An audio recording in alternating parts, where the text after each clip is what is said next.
I think it's important that we connect emotionally to things. We hear so many things that we're like, oh, did you hear? Some horrible thing. We kind of like talk about it like, could you pass the salt afterwards? As opposed to really allowing ourselves to connect to the people that are here in our lives, the ones that we really know. That's energy producing. When you allow yourself to know someone and you allow them to know you back, that is energy producing, because you know what really drains you, Meredith, is pretending to be somebody, pretending anything, or just sitting there having people not know you. Being known, that's energy producing. It's going to be a really neat behind the scenes. And I was like, oh my gosh, this is so weird. Because something always magical happens. Wait, what? Did you just make that up? Hey, it's Meredith for Real, the Curious Introvert. Listen each week as I talk with someone new. The topics are as ADD as I am, but they'll inspire you to stay curious and grow. Big thanks to our location sponsor, the UWF Historical Trust. Hey, Curiositors. If you feel like you're tired in your spirit, this episode is for you. My guest brings practical tips, hilarious stories, and seriously copious amounts of energy to address the human energy crisis. And I sincerely want this episode to recharge your soul. So I'm going to ask you that you use this episode to think about what it is that you're thinking about. Let it be a process. Just let it run in the background of your consciousness to kind of monitor your thoughts and then bring it to your attention. Because there may be an easy fix to the energy leaks in your life, but they'll continue to drain you anonymously if you don't bring awareness to them. So I really hope that this episode is such a tool for you to do that. And if you listen to this and think, oh, dang, I needed to write that down, don't worry. You can get all the summarized bullets neatly delivered to your email inbox. If you're in the US, all you have to do is text REAL to 66866. And if you're elsewhere on Earth, just go to meredithforreal.com. If you're already included in my email community, thank you so much for staying in touch outside of the finicky world of social media. And thank you for coming back week after week to hit play. When I first started this podcast, I imagined the episodes floating out there in space. And now I really feel like I can feel you listening, which I know that sounds completely crazy. But the point is that I acknowledge you for making space for my creation in your life. And for that, I'm grateful. And if you're new here, I want to say welcome. I started this podcast in 2019 as a project to inspire people to choose curiosity over judgment. Each episode is totally different, and each guest brings a personal development opportunity along with their story so you can stay curious and grow. There's really no particular order in which you have to listen to episodes, so just have a look around and hit play on whatever grabs your attention. There are now officially 100 episodes to choose from. Okay, friends, enjoy the show. Optimizing your energy. Do you feel tired just right now because I just said that? Then you might have a human energy crisis. And you might have heard me say that and thought, yeah, no shit, Sherlock. Well, my next guest, when she isn't having hilarious and thought-provoking chats on her podcast called I Got One For Ya, she's lending her superpowers of energetic joy and creative thinking to corporations who need thought capital. Today, she's going to share her thought resources with us and help us become energy abundant so we can be like Energy Oprah. You get energy and you get energy. You all get energy. Doesn't that sound great? Thought experimenter, formidable optimist, weird but not a weirdo, Courtney Ferrell. Thanks for coming on the show. Meredith for Real. I'm so excited to be here. I'm excited too. I think optimizing energy is like, it sounds so awesome, but it also kind of sounds like a tagline for a pharmaceutical drug that has like a long list of side effects, may cause permanent diarrhea and murdering people in your sleep. Yeah, I think the commercial for that had two people sitting in bathtubs overlooking a field. I'm pretty sure that's what it was. It definitely did. Listen, this is an important topic right now. This not the bathtub people. That's an important topic for another time. But this whole thing, I just stopped reading this morning. I woke up, I picked up my phone, and I found 15 articles about burnout.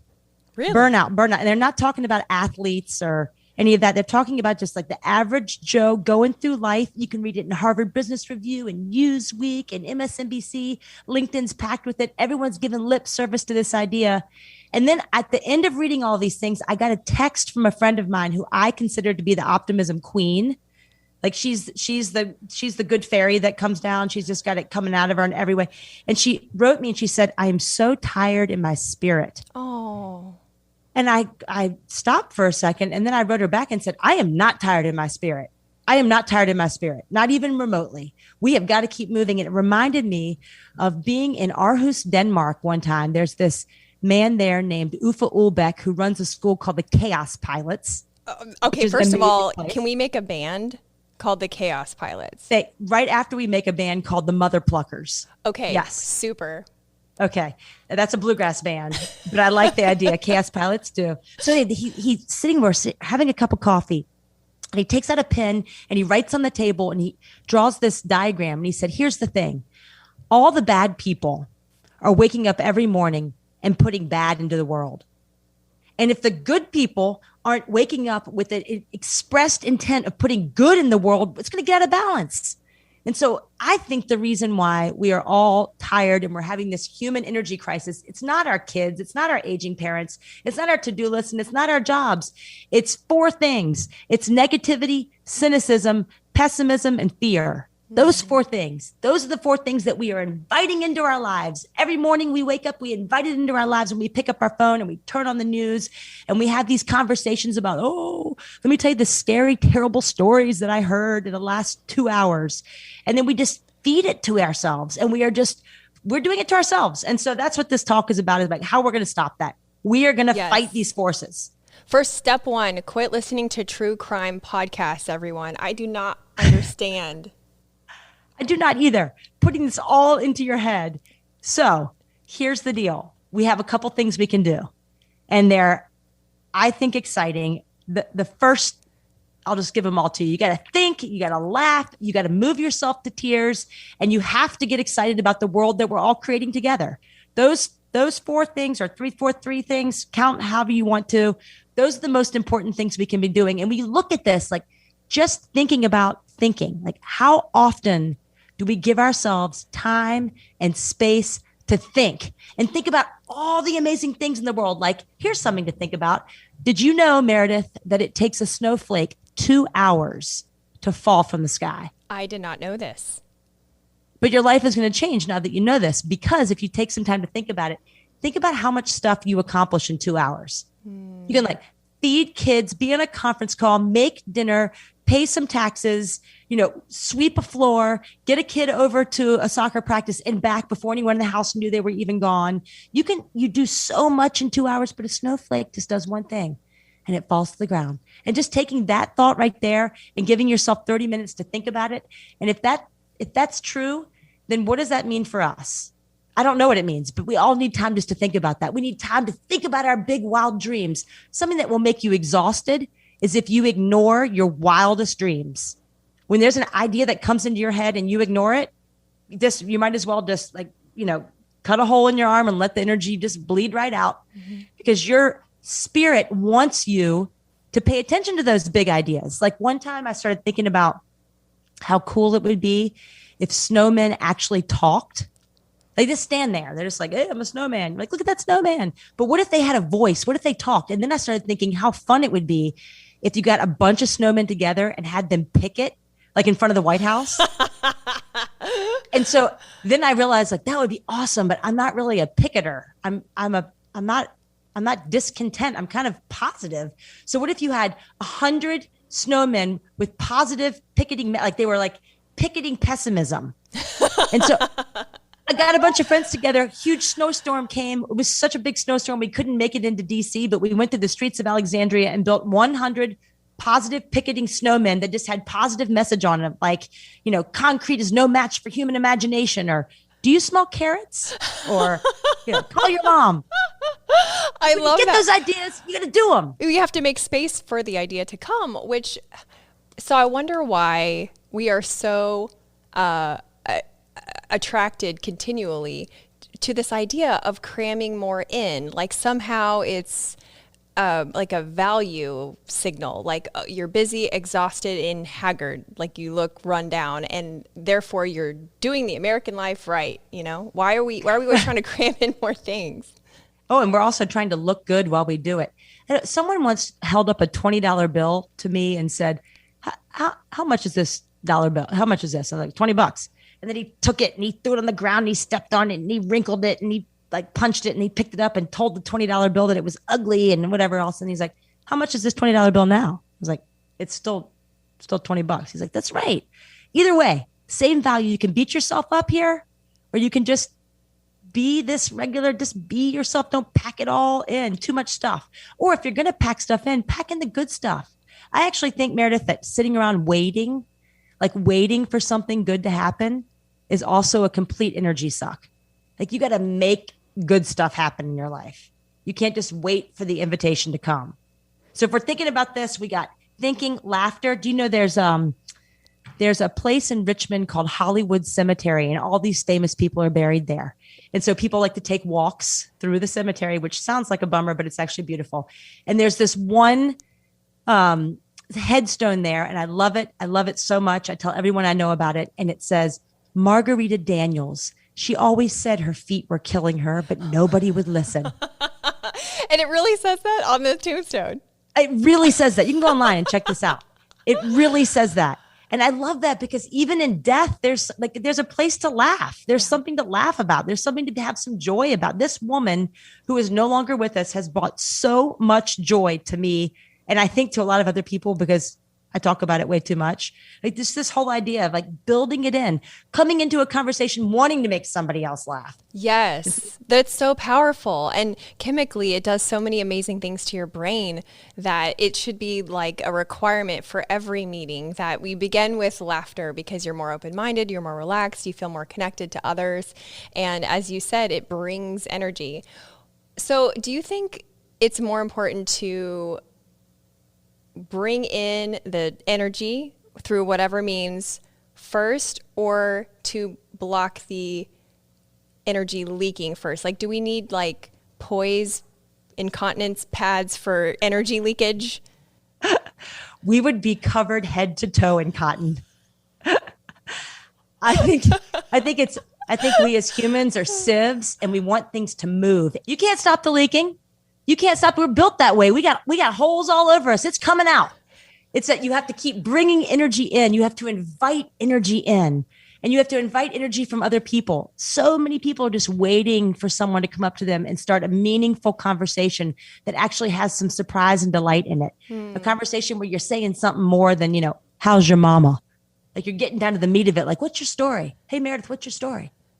Like, let's get to the heart of stuff. Let's not stay on the surface and do that, cocktail party thing where you have to drink a whole bunch of drinks just to make the person next to you more interesting than they actually are. I almost named this podcast, I Hate Small Talk. Almost. It didn't really sound very inviting, so I decided against it. But small talk is one of my energy leaks. So do you think that it would be weird if I asked the checkout lady at the grocery store to tell me her life story, instead of when she says, hey, did you find everything okay? And I'm like, tell me your life story. Yeah, but you never want the whole life story. You just say, I did find everything except for I need a little bit of information about you. What's your story? What you doing? And then she tells you, and then you have a little connection with the woman at the checkout line, and her job is better and your shopping experience is better. I actually play a game with all checkout people when I get up there and I say, all right, I think this is going to cost $97.50. You want high or low on this, baby? Make a little game of it. Put it out there. Have you ever been to the hospital in Charlotte, North Carolina, by any chance? By chance, no, I have not. All right, lucky girl. But if you go there, hospitals are a little bit downer places, right? But there, they play the Brahms lullaby every time a baby is born. So when you're walking through the hospital, maybe you're visiting someone who's sick or whatever, but then you hear that Brahms lullaby and you're like, a new life just came in the world. Aww. It's awesome. It's awesome. It's like, what's our Brahms lullaby? What are we putting into our lives to remind ourselves that good stuff is happening all around us? And it's not just the latest thing that you saw on CNN. I would stop media. I would. I think we all need media vacations. We are so worried that we're going to miss some story that comes through. Remember when we were younger and we all tried soap operas? Remember, you're like, I'll just try As the World Turns. I am telling you, those people got a contract when they first signed up that they would never age, that they would never die on this program. They get to hook up with anyone they wanted on the show eventually over the course of their contract. But the same thing is going on in As the World Turns today as it was whenever you watched it 25 years ago. And it's the same thing with the news. Same stuff. Take a break. Yeah, I believe it. Do you have lots of news coming in? Do you watch the news constantly? I do not watch the news. I recently heard that watching the news for 15 minutes, it signals your fight or flight for 2 days. And so I already didn't watch the news, but I was feeling like my fight or flight was kind of high. And then I realized that my Google notifications were on my phone. So I was getting the 40 or whatever characters at the top of my phone to whatever, salacious uplifting headline. Story. Oh, yeah, of course. It's really just the same story in different headlines. And so I had to go into my phone and remove all the Google notifications, and I feel much better already. I think that's a big one. I was on the phone with some really young people the other day, so college age, and I was saying, tell me about your world. Tell me everything. Here I am, I'm 40, reconnect me with what it is to be 20. And they were taking me through TikTok and they were taking me through Instagram. And this one lovely girl said, these are just little fragments of joy. She said it as a positive thing. And I wrote it down and I thought about a mirror. And who wants a fragment of anything? I don't want a fragment of anything. I want all the joy. I want the full joy. Thank you. I want the supersized joy. I don't want a fragment of it. So I think we're going to these places on the internet and social media to try and get these fragments. And then we're left with this sort of these shards of what could be beautiful if they were all put together, but don't actually fill us up, but make us feel kind of lonely. Hey everyone, just a quick interruption to show gratitude to our sponsors and give you some special deals. The UWF Historical Trust. We shoot the show at the Museum of Commerce and the Pensacola Museum of History. And it's not just an amazing step back into the 18 and 1900s, but it's an event space too. And because they love creative collaborations and have spaces for all party sizes, they're pretty much the perfect venue to make your event stand out. So if you need a unique space in downtown Pensacola, take a look at historicpensacola.org. And if you want to tour one of the 12 museums, get your tickets in person so you can show the agent one of my emails and get $2 off an adult ticket. Get emails by texting REAL to 66866. It seems like no one can agree on anything nowadays, but I have found the unifier to unite us all. Mosquitoes suck. Mine were so bad, they were in my car. Have you ever tried to swat a mosquito while driving? Not advised. Insect has been great because they guarantee their work and pollinator care is always top of mind. If you live in the Florida Panhandle or the Gulf Coast of Alabama, give them a call, ensec.net. I get messages all the time asking for help navigating a medical marijuana card, and it's always one of two problems. A, they don't know where to start, or B, they have their card but don't know what to do next. Enter Empathic Practice. If you're in Florida, they're a one-stop shop for your actual doctor visit, medical marijuana recommendation, and holistic support. If you're outside of Florida, even international, they offer cannabis coaching to help you dial in what will work for you. Check them out at empathicpractice.us. Now back to the show. So during probably halfway into COVID, I called up a good friend of mine, Mason New, and I said, Mason, we got to do something. I was thinking back to that conversation with Ufa in Aarhus, Denmark. And I said, listen, if everyone in the world is putting out negativity, we got to start putting out some positivity. Let's just get together. Let's go up to my attic. Let's buy a couple microphones. Let's do a podcast that's all about joy, surprise, and delight. And each one of us will come each week trying to surprise and delight the other one. We won't worry about the audience. We'll just it's an audience of one. I'm going to surprise and delight you. I'm going to make you laugh. I'm going to make you think. I'm going to make you excited about this world. And you try and do the same thing to me. And then we'll see what happens. And we've gotten 17 episodes in, and it's really fun because it's not edited. It's authentic. It's real. And we just tell stories that lift you up. Yes. Like pull you up. which is love exciting. that. I love your podcast. I love the energy that you and Mason have together. It's just listening in on such goodness. And it makes me think about, when you're learning about how to take care of the environment, they talk about swaps, right? Like instead of a plastic grocery bag, take a reusable bag to the grocery. Instead of using a plastic sandwich bag, try a silicone reusable one. And I feel like for energy, there's energy swaps. And certainly the podcast that we listen to is an easy opportunity for swapping out something that is, energy leaking and draining and sucking for something that's energy giving. But since, energetic joy is kind of your superpower, do you have any other suggestions on really good energy swaps that do this, not that kind of thing? Oh, I have a lot of them. So Okay, I'll give you a couple. So this is my like salacious one, which is I went to I got a physical last year. And my doctor went down and asked me all sorts of questions. And then she's like, and how's your sex life? And instead of answering that here on your podcast, I'll just tell you that she said to me, this is actually a really key component to your health. So just know that if you love your spouse, one thing that you could do was to make sure you're doing all of that so that you can keep each other healthy. But it's just this idea of human touch, like touching one another. It doesn't have to be all the way. You don't have to hit a home run there, but just a little bit more human connection with one another. Little hugging goes a long way. When you see someone, don't give them the A-frame, pat in the shoulder. Give them the like tummy hug, the one where your tummies touch. You hold on for an uncomfortable amount of time. Maybe you even sway a little bit, Nipple to nipple is what I like to say.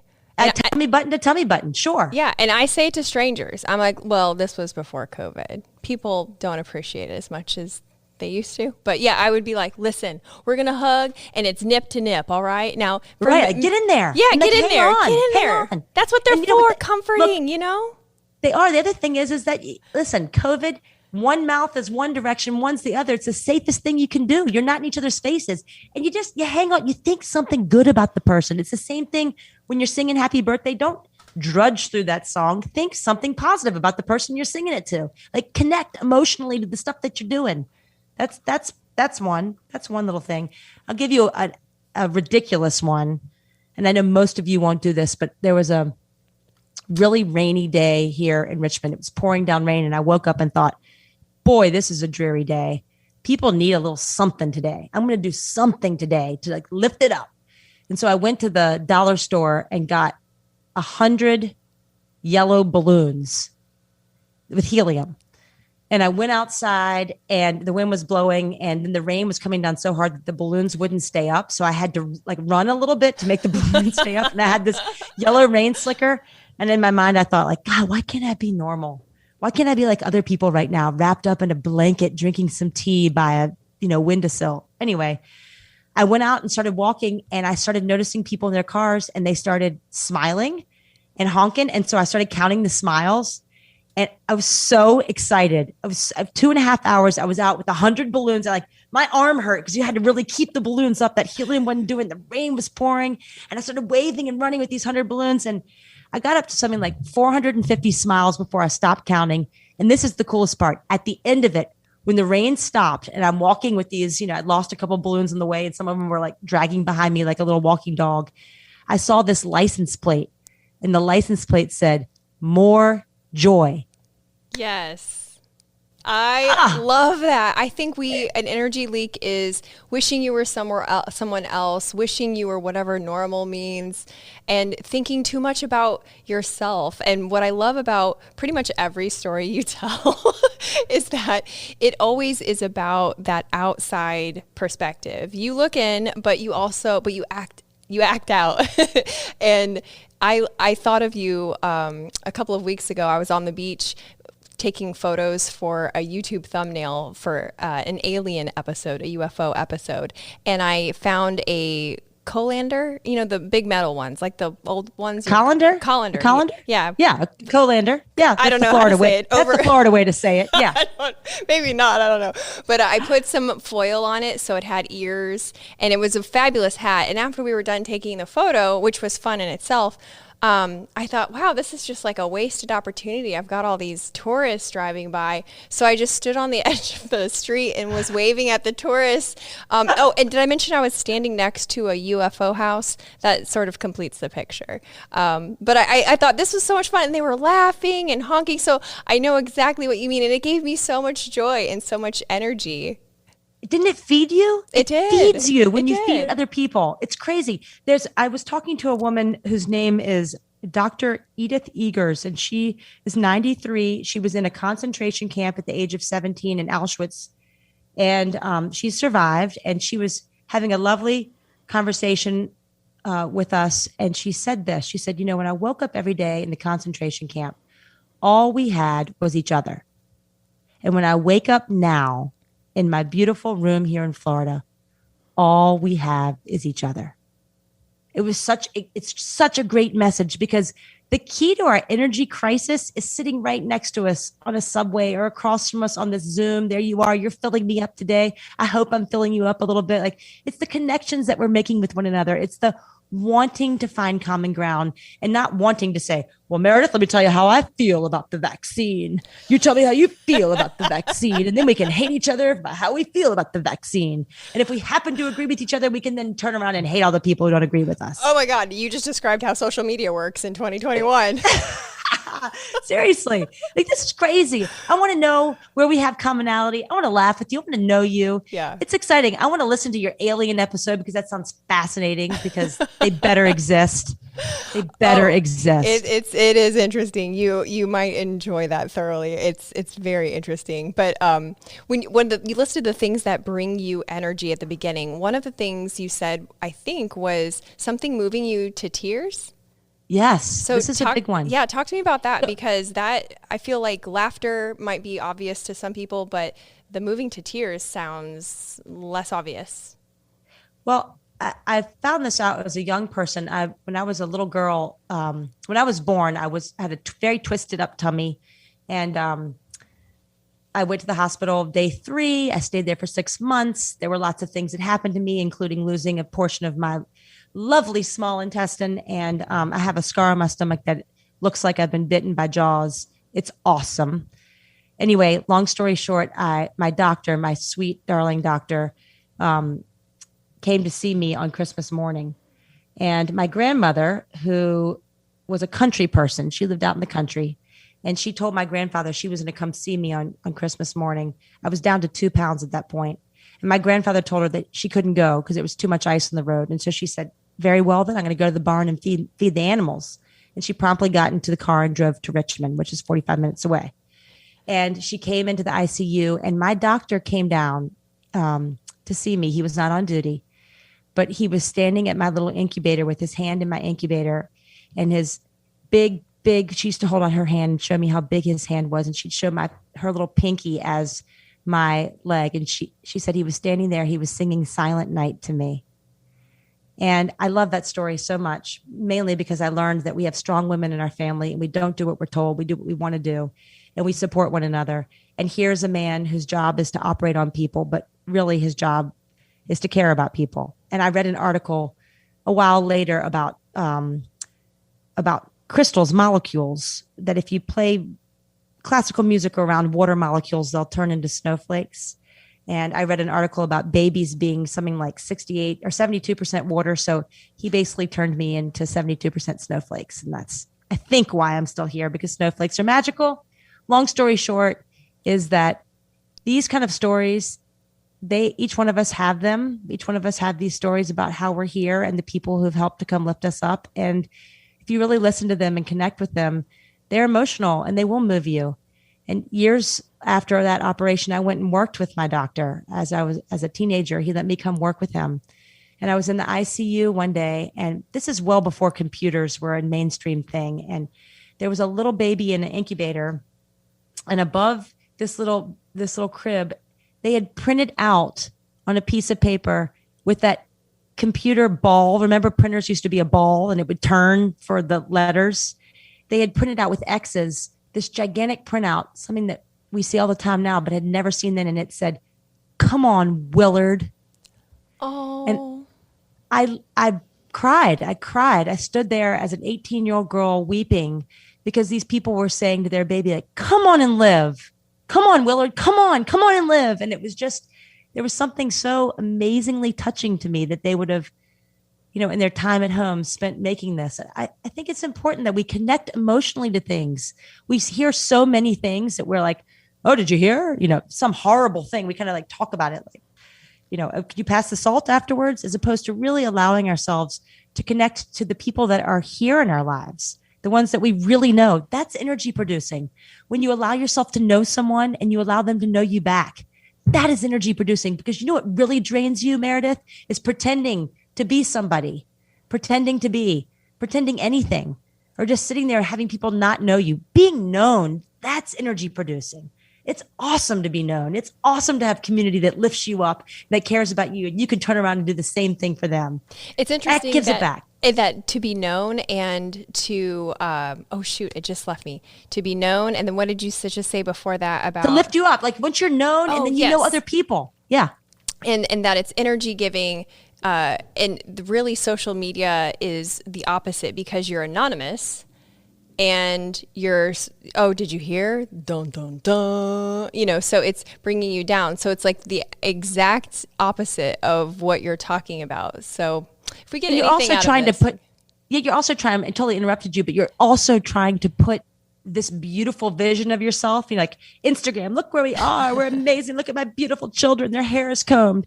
On Mother's Day, all these women put these things about like, oh, my beautiful children, being a mother's the best thing in my life. And was post after post. So I took my hair and teased it out like Rosanna Dana Banana and then took a picture of myself and put it out there and said, happy Mother's Day to all you, ragged, torn and whatever. Like, let's be real here, people. This is what it really looks like.